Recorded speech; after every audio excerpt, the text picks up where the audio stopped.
Két oka is volt annak, hogy ma találkozókat kértem az osztrák politikai életvezetőitől. Az egyik az osztrák-magyar kapcsolatok, a másik pedig a bevándorlás helyzete. A két téma nem független egymástól. Elmondtam a tárgyaló partnereimnek, hogy Magyarország meg akarja őrizni a hagyományosan jó osztrák-magyar államközi kapcsolatokat. Ezt egy értéknek tartjuk. Ebben nagyon sok energiát investáltak a szüleink meg a nagyszüleink, hogy legyen egy európai mércével mérve is különlegesen jónak mondható speciális kapcsolatrendszer Ausztria és Magyarország között. Mi ezt szeretnénk megőrizni, és bár több kérdésben is vitánk van Ausztriával, mi a nyilvánosság előtti vitákban, illetve a nyilvánosság előtt ezekben a vitákban sosem léptük át azt a határt, amely veszélyeztette volna a jószomszédi kapcsolatokat. És elmondtam a partneremnek, hogy úgy érzem, hogy ez nem kölcsönös. Úgy érzem, hogy ezt nem viszonozza Ausztria. Úgy érzem, hogy különösen nehéz időkben tagadta meg a barátságát Magyarországtól, és azért jöttem, hogy helyreállítsuk a korábbi állapotokat, a komoly történelmi barátságon nyugvó kapcsolatokat.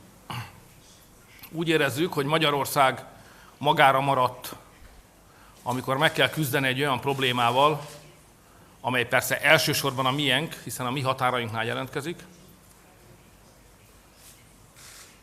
de közben nem csak a miénk, hiszen Ausztria problémája is, Németországé is, és még jó néhány más európai országé. Úgy érezzük, hogy miközben Magyarország erején felül teljesítve a közösen kötött megállapodásokat, amit schengeni megállapodásnak neveznek, hajszál pontosan betartva igyekszik eljárni, aközben baráti tüzet kapunk a hátunkba. Miközben védjük a határt, ami egyben Ausztria déli schengeni határa is, aközben olyan kritikákat kapunk, olyan megnyilvánulásokat kell elszenvednünk, amelyekkel nem az a baj, hogy igazságtalanok, mert az osztrák-magyar kapcsolatok történetében ez nem volna példátlan. Hanem az a baj velük, hogy megrontják az egyébként jó állapotban lévő osztrák-magyar kapcsolatokat, és ennek később még mind a ketten megfizethetjük az árát. Azt javasoltam, hogy ezt hagyjuk abba. De zárjuk le azt, ami eddig történt. Készen állunk arra, hogy nem emlékszünk arra, hogy lenáciztak bennünket az osztrákok, ami azért egy osztrák politikustól mégiscsak abszurd. Elfelejtjük, hogy azt mondták, hogy a magyar hatóságok eljárása a sötét 30-as évek végi, 40-es évekbeli állapotokra emlékeztet. Hajlandóak vagyunk elfelejteni, hogy azt mondták, hogy a magyar hatóságok megsértik a hatályos emberi jogi megállapodásokat, ami szemenszedett hazugság. Ezeket mind hajlandóak vagyunk elfelejteni. Tegyünk úgy, mintha ez minden nem történt volna meg. És helyette összpontosítsunk magára a problémára, és próbáljuk valahogyan segíteni egymást. Különösen azután, hogy jogi értelemben mostantól egy csónakban ülünk. Magyarország azt a határát, amely egy nem Európai Uniós tagállamtól választja el, melyet Szerbiának neveznek, ezt a határát Magyarország képes megvédeni. Képes arra, hogy a zöld határon megakadályozza a törvénytelen határátlépéseket, és képesek vagyunk arra, hogy a kijelölt határ átkelő helyekhez irányítsuk azokat az embereket, akik be akarnak lépni a schengeni zónába. És képesek vagyunk arra, hogy ott a határnál lefolytassuk a szükséges eljárásokat. Magyarországnak tehát nincs Európai Unión kívüli országgal határproblémája. Azért vagyunk most egy csónakban az osztrákokkal, Mert Horvátország, amin keresztül özönlenek az illegális bevándorlók, az Európai Unió tagja. Elvileg Horvátországból Magyarországra csak olyan ember érkezhetne, aki a menedékkérelmét Horvátországba benyújtotta, ott regisztrálták, és ezek után akar átlépni a horvát-magyar határon. Ez pont az a helyzet, mint ami az osztrák-magyar határon van. Ez annál is inkább megerősítést nyert, mert a legutóbbi Európai Uniós miniszterelnöki csúcson, szerdán, elfogadtunk egy dokumentumot, amelyben benne van, hogy mind a 28 tagállamnak be kell tartani a Dublini megállapodást. Ugyanis a regisztrációs kötelezettség és a menekült eljárás nem Schengenhez kapcsolódik, hanem a Dublini menekültügyi egyezményhez, amiben le van írva, hogy azt mindenkinek be kell tartani, és ezt megerősítettük. Tehát Horvátország nem hivatkozhat arra, hogy nem tagja a Schengeni övezetnek, mert tagja a Dublini megállapodásnak. Ezért Ausztria és Magyarország helyzete most pontosan ugyanaz. Azt gondoltam, hogy miután ezt a helyzetet megerősítette a miniszterelnökök szerdai brüsszeli nyilatkozata, ez az a pillanat, amikor rendezni lehet a két ország közötti kapcsolatokat. Ezért választottuk ezt az időpontot a látogatásra.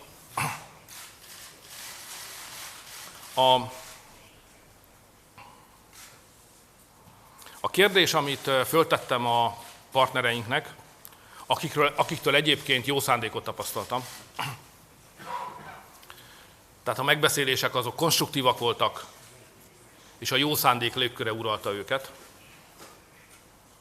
Bár véleménykülönbségek voltak, de mindenki az áthidalás szándékával beszélt a véleménykülönbségekről. Úgy érzem tehát, hogy a jövetelünk már elérte a célját, mert az osztrák-magyar kapcsolatok most jobb állapotban vannak, mint reggel 8 órakor voltak. Ennek ellenére is világossá kellett tennem a tárgyalópartnereim számára, hogy Magyarország szeretne kapni egy világos választ. Két lehetőség van, és Magyarországnak döntenie kell, hogy melyik irányba induljon el. Az egyik a horvát miniszterelnök hivatalos ajánlata. A horvát miniszterelnök azt ajánlotta, hogy bontsuk el a kerítést, amit most építünk egyébként Horvátország és Magyarország között, bontsuk el.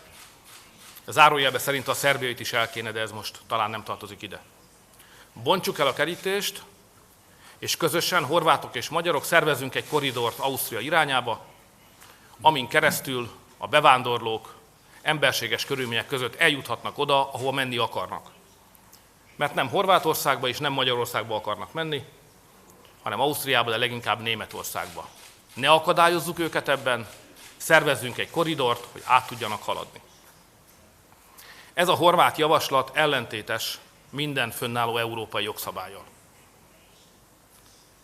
De ahogy Bajorországba világossá tettem, hogyha Németország és Ausztria, ahol menni akarnak ezek a menekültek, ezt a javaslatot támogatja, akkor ezt meg lehet fontolni.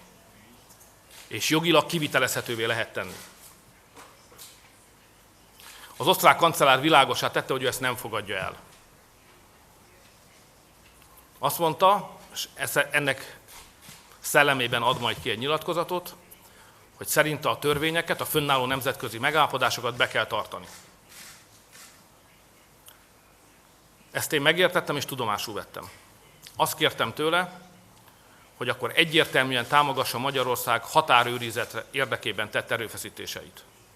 Úgy, mint a szerb határnál, kijelöljük azokat a pontokat, ahol át lehet lépni a szabályok betartásával Horvátország és Magyarország között, és a zöld határon való átlépést pedig meg fogjuk akadályozni. Arra kértem, hogy ebben támogasson. Nem azt kértem, hogy ne tüzeljen hátulról, hanem hogy támogasson. Erre nézve nem kaptam semmilyen megnyugtató választ. A közleményben, amit ki fog adni a kancellár úr, az szerepel, hogy a külső határok megvédése mindenkinek a maga kötelessége. Ezt úgy is értelmezhetem, mint egy ígéretet, ami arról szól, hogy Ausztria nem fogja támadni Magyarországot azért, mert érvényt szerez a fönnálló nemzetközi egyezményeknek. És ha ez így lesz, akkor tettünk egy fontos lépést előre. Ezt annál is inkább alá kell húznom, tisztelt Hölgyeim és Uraim, mert a tavalyi és a tavaly előtti magyar menekültügyi statisztikákból világosan látszik, hogy a bevándorlók érkezésének van egy algoritmusa. Október elejéig érkezik az éves mennyiség fele, és az év utolsó 3 hónapjában a másik 50%-a. Ez azt jelenti, hogy a legóvatosabb becslések szerint is október, november, decemberben 250-280 ezer ember fog érkezni, azzal a szándékkal, hogy eljusson Ausztriába, de leginkább Németországba. Ezek az emberek a mi déli határainknál jelennek meg.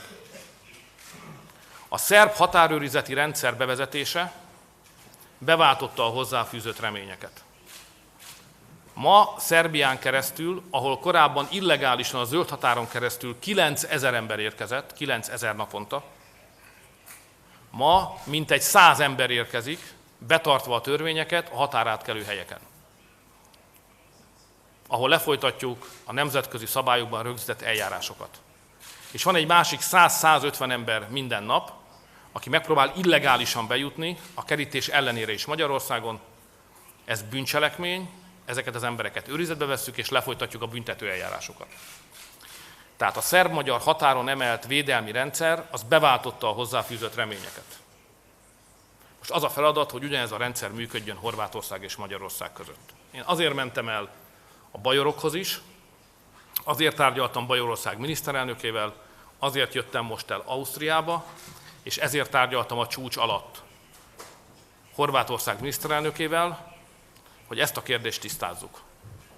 Most úgy látom, hogy ha nem is teljes szívvel, de az elfogadás állapotában Ausztria tudomásul veszi, hogy Magyarországnak, ha be akarjuk tartani a nemzetközi egyezményeket, akkor a horvát-magyar határon tényleges határellenőrzést kell megvalósítania. Ez a feladatunk.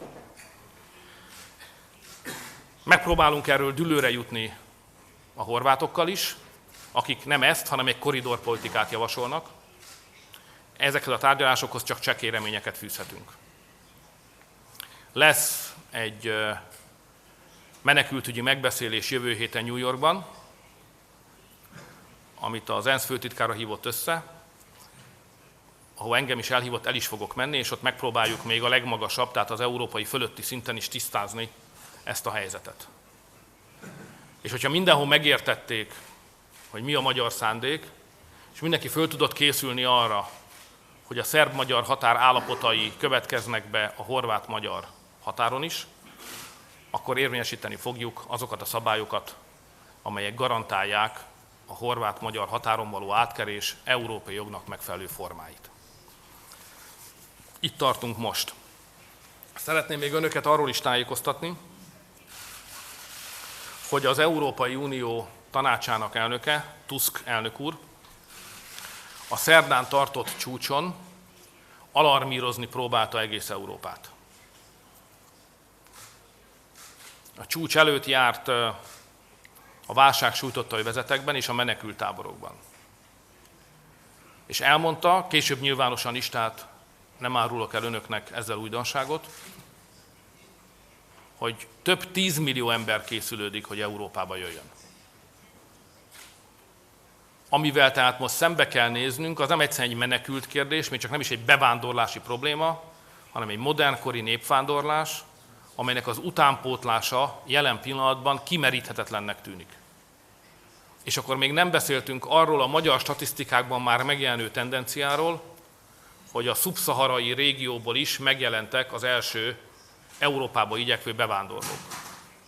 Mali, Niger, kicsit odébb, Eritrea, Szomália.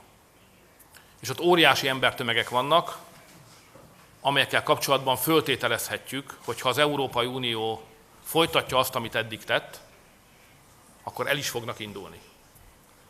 De Tusk elnök úr még nem erről beszélt, hanem csak a már ismert válságövezetekről, Irak, Szíria, török menekülttáborok kérdése. Onnan is több 10 millió ember gondolja úgy, erről számolt be az elnök, azt gondolják az ott állomásozó emberek, hogy Európa várja őket és be fogja fogadni. Ez jól mutatja, hogy valamit rosszul csinálunk. Mert az európai vezetők soha nem akarták azt, hogy a több 10 milliós tömeg beköltözzön Európába. Ilyen döntésünk nem volt. Mégis ezeknek az embereknek a fejében az a kép él, hogy Európa várja őket, és be fogja őket fogadni. Ezért próbáltam elérni az Európai Uniós csúcson, sikertelenül, hogy hozzunk döntést arról, kérjük meg a görögöket, hogyha nem tudják ellátni a határőrizetet, akkor azt azonnal adják át az Európai Unió erre vállalkozó tagállamainak. Magyarország erre készen állna. Ezt a javaslatomat nem sikerült elfogadtatnom az Európai Uniós csúcson, és ugyan ebbe az irányba mozdultunk el, tehát vannak az elfogadott dokumentumban ebbe az irányba mutató javaslatok, de azt a határozott döntést, hogy egy adott időponttól kezdődően nem Görögország, hanem az Európai Unió felelős Görögország külső határaiért, ezt a döntést nem tudtuk meghozni. Az idő pedig sürget, mert minden nap érkezni fog 8-10 ezer ember. Minden nap. Minden elvesztegetett óra számít. Ez a 8-10 ezer ember, ez özönlik befele Európába. Ha csak valahol nem állítjuk meg őket. Nyilvánvaló, hogy megállítani őket Görögországban kellene, az Európai Unió területén kívül, és ott érvényesíteni az európai jogot. Görögország erre nem képes. Ugyanakkor nem adja át ezt a feladatot, ezért a következő hetekben arra kell készülni, hogy délről a feláramlás nem enyhül. Az a kérdés, hogy készen állunk-e arra, hogy a szerb-magyar határhoz hasonlóan a horvát-magyar határnál állítsuk meg ezt a népvándorlást. Ez a következő napok és hetek nagy kérdése, ehhez próbálok támogatókat szerezni, tanultam a szerb-magyar határon épített kerítés ügyéből. Úgy látom, hogy nem elég csak a sajton keresztül elmondani a világnak, hogy mit miért teszünk, hanem mindenhova el kell menni és támogatást kell gyűjteni, még mielőtt a zöld határ lezárása megtörténik. Ezért a kormány tagjai, magyar kormány tagjai el fognak menni Horvátországba is, elmentem Bajorországba, itt vagyok önöknél, el fogok menni még a visegrádiakhoz még egy körre, hogy összegyűjtsem azt a lehetséges támogatást, amely a sikeres akcióhoz szükséges, és amely összegyűjthető azokban az országokban, ahol az egész kérdéskörről, a bevándorlás kérdésköréről Magyarországhoz hasonlóan gondolkodnak. Szeretném önöket végezetül arról tájékoztatni, hogy szerintem nagy baj van. A kihívás mérete is hatalmas, utánpótlása korlátlan, és az európai vezetők fejében ez ma még nem tükröződik. Az Európai Bizottság a legutóbbi csúcstalálkozón átadott egy olyan dokumentumot, munkadokumentumot, a korrektség kedvéért tegyük hozzá, amely a következő időszak lépéseit tartalmazza, sok okos és értelmes javaslattal, de a dokumentum azzal zárul, és ez mutatja, hogy milyen nagy a baj, hogy expressis verbis azt mondja, hogy a cél az, hogy az európai embereket meggyőzzünk arról, hogy a most zajló bevándorlás az nem egy probléma, nem egy baj, nem egy veszély, hanem egy visszanemtérő lehetőség, hogy Európa orvosolja a demográfiai problémáit. Ennél egyértelműbb meghívólevelet nem lehet küldeni azoknak az embereknek, akik ma azt fontolgatják, hogy eljöjjenek az Európai Unióba. Ez hiba, nem is értünk vele egyet. Mi elfogadjuk, hogy bármely Európai Uniós ország a saját demográfiai problémáit kívülről akarja megoldani, ha akarja muszlim közösségekkel, ha akarja afrikai közösségekkel, de nem akarunk egy olyan Európai Uniós szabályozást, amely bennünket is arra kényszerítene, hogy a saját problémáinkat mi is a bevándorláson keresztül akarjuk megoldani, mert mi ezzel nem értünk egyet. És ez ellentétes is szerintem az Európai Unió alapeszméjével és alapdokumentumával. Önmagában, hogy egy ilyen mondat bele tud kerülni egy a jövő nagy kérdésével foglalkozó dokumentum konklúziójába, jól mutatja, hogy baj van. Európa egyik fele úgy érzi, hogy ami történik, ez a kontrollálatlan bevándorlás, ez egy veszély, valami, amit meg kellene állítani, még Európa vezetőinek másik fele azt gondolja, hogy nem kell megállítani, sőt, ami történik, az jó. Ez egy olyan mély véleménykülönbség, amely nehézzé teszi, hogy közösen lépjenek fel az európai vezetők. Nagyon remélem, hogy a következő csúcson, amely hamarosan létrejön, ennek a nagy különbségnek az ellenére valamilyen európai politikát mégiscsak sikerül megalkotnunk. Addig sem várhatunk azonban a meg nem született közös európai politikára, el kell végeznünk azt, amit a saját polgáraink várnak el tőlünk, ami a saját nemzeti érdekünk, és ami az egész régiónak, nem csak Magyarországnak, hanem Ausztriának is érdeke.